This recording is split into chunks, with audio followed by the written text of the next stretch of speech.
Video అయితే అవుతుంది. ఎందుకంటే మీకు రైల్వేలో జాయిన్ అవ్వకముందే తెలియాలి అసలు మనకి రైల్వేలో జాయిన్ అయితే ఏమేమి దొరుకుతాయి, ఇప్పుడు ఆల్రెడీ జాయిన్ అయిన వాళ్ళకి ఏమేమి దొరుకుతున్నాయి, మనకి కూడా ఏమేమి దొరుకుతాయి అనేది మీకు తెలియాలి. సో అందుకనే నేను వీడియో అనేది చేస్తున్నాను. సో నా అలాగే చాలామంది తెలుసుకుంటారు అని చెప్పేసి. ఎందుకంటే నేను ఆల్రెడీ రైల్వేలో ఉన్నానండి. ఎవరైనా కొత్తగా చూస్తుంటే నేను ఆల్రెడీ రైల్వే 7 years ఉన్నాను. 2015 నా అపాయింట్మెంట్. సో అప్పటి నుంచి ఇప్పటివరకు నాకు ఏమేమి ఫెసిలిటీస్ దొరికాయి, సో అవన్నీ మీతో షేర్ చేసుకుంటే మీకు కూడా తెలుస్తుంది అని చెప్పేసి. సో అదనమాట నా ఇంటెన్షన్. ఎవరైనా కొత్తగా చూస్తే ప్లీజ్ ఛానల్ అయితే సబ్స్క్రైబ్ చేసుకోండి. ఇప్పుడు అసలు లేట్ చేయకుండా మనం వీడియోలోకి అయితే వెళ్ళిపోదాం. So let's get into the video. So మీకు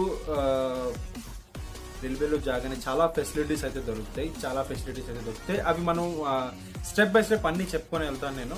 ఇప్పుడు ఫస్ట్ మెయిన్ ఫెసిలిటీస్ కోసం అయితే, మేజర్ ఫెసిలిటీస్ అంటే రైల్వేలో జాయిన్ అయిన వెంటనే మేజర్ ఫెసిలిటీస్ కోసం అయితే మనం ఆడుకుంటున్నాం. కాబట్టి ఫస్ట్ మేజర్ ఫెసిలిటీ మన బాడీ అనమాట.